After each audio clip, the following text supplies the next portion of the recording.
What's up, everybody? Welcome back to the channel.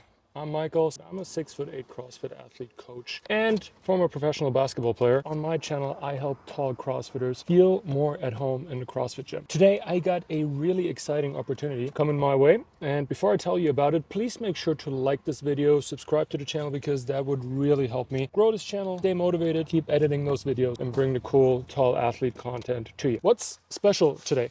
I'm back at Chaos CrossFit today. That's nothing special because I'm here every day. But in 20 minutes, we got a virtual workshop with Dave Newman. Dave Newman is the CEO and founder of RXSmartGear. If you are in the CrossFit space, you probably have heard of RXSmartGear before. Dave is the jump rope guru. He's working with pretty much every CrossFit Games athlete. I'm pretty sure he worked with every CrossFit Games champion there is, but not only is he the expert in the CrossFit space, he also works with the Los Angeles Lakers and the Golden State Warriors in the NBA. So he knows what he's talking about when it comes to jump rope content. And today we're going to go through a virtual workshop, and he's going to run me through all the secrets when it comes to double unders, single under crossovers, crossover double unders, everything there is to know to up my skipping game. I just reached out to them on Instagram one day saying, hey, do you want to collab? There's a lot of people out there that are tall and that don't really know what jump rope to get, what length cable they need. And we talked, we had a phone call. We thought maybe let's do one of these workshops and see if we can improve something on my double under technique. I'm gonna go pack my bag, grab my 5,000 skipping ropes that I have here in the car, and I'll see you guys when we talk to Dave. And maybe we can also ask him a couple questions to see what advice he has for tall athletes that struggle with double under. There you go. Everyone thinks it's like the easiest job in the world. It's like a lot of logistics involved.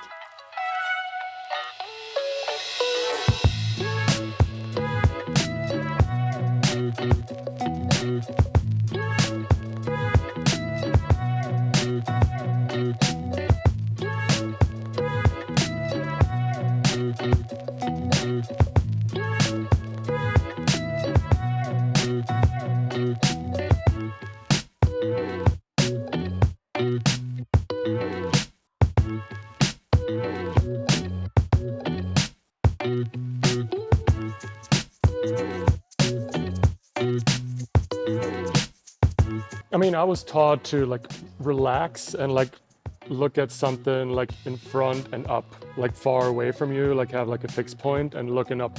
And what I found actually like lately after, like I watched a video of yours, I think, where you were like, you should look down or like forward onto the floor, was like, I found myself when I actually look up, I lose my hollow position. And I'm like leaning back and like I'm too upright in the skipping. So lately I was actually like trying to look more down on the ground, almost like in a deadlift, and it makes a huge difference.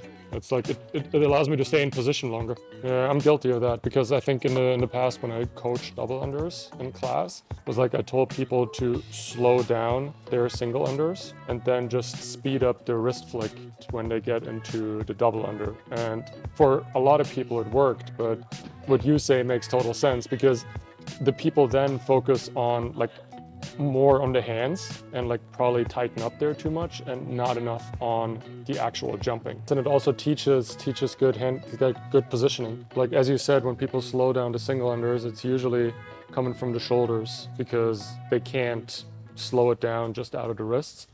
No, that makes total sense. So Dave, what would you recommend, or what piece of advice would you give an extremely tall CrossFitter who struggles to string together double unders? Yeah, my first thing probably is that a super tall person might think they need a super long rope. And a long rope, longer than they need actually, is going to make things a lot more difficult.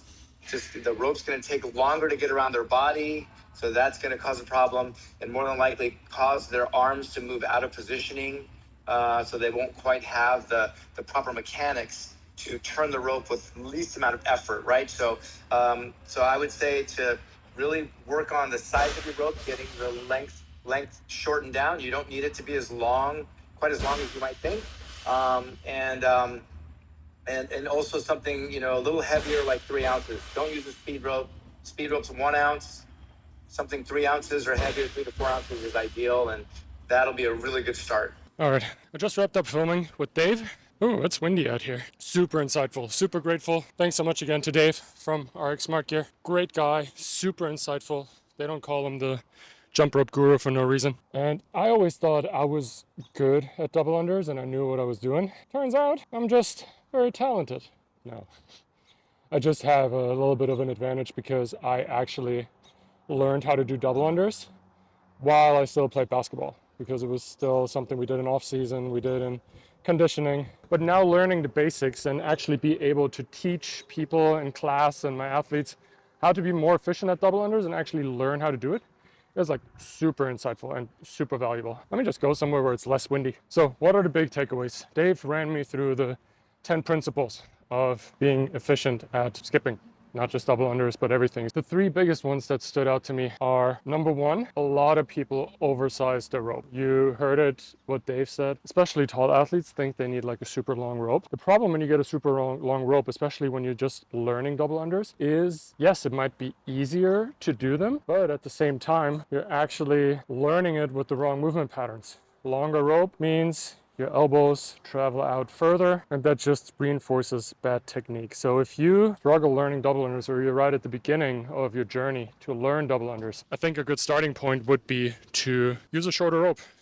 His rule of thumb was take the recommended size rope for your height and choose the rope 2 sizes smaller. So if you are 6'4", 6'6", use the rope for someone 5'10" to 6 feet. The second thing that I also did completely wrong when I learned double unders was that a lot of people learn right from the beginning with a light rope, with a speed rope. So his recommendation was actually to go heavier in the beginning. Doesn't mean you have to grab like a drag rope or a heavy rope. Just grab a regular jump rope, 3 ounces. Doesn't have to be super heavy, like the regular gym rope that you have, and practice with that before you buy a super expensive speed rope. The thing with the speed rope is it is much harder to actually get the timing right and get the feedback. The problem with speed ropes is when you are only able to jump with the speed rope, it is very hard for you to adapt to a heavier rope. Let's say in competition you have a beaded rope, or you have a heavy rope, or you have a regular jump rope that you have to use. It is much harder to adjust in that direction from a speed rope to a heavier rope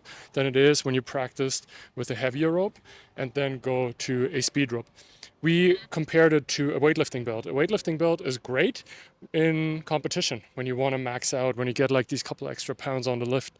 But when you're training, I don't think it is very valuable to wear a weightlifting belt. And the last thing that I found super insightful was the concept of where to look when you're jumping. Because I was taught all the time from every CrossFit coach, you should jump with your eyes up. He actually brought up the point that you should look right in front of you, like 3 feet in front of you on the ground, because that way, you always know where your hands are. So if you see your hands drifting away and you can't see them anymore, that's a reminder for you to actually bring your hands back into position. And it also gives you a timing cue. So when you see your rope coming into that field of view, that's a sign for your body to actually jump, and that way you always get the timing right. So again, super grateful. Thank you so much to Dave and RXSmartGear. Took a lot of stuff away, a lot of helpful cues, and I hope you guys learned a lot from it as well. Let me know in the comments below, what's your biggest struggle with double unders? Leave a comment below. Don't forget to like this video, subscribe to the channel. It would really help me out to get this channel off the ground. And don't forget, always break limits, challenge the norm, and I'll see you in the next video.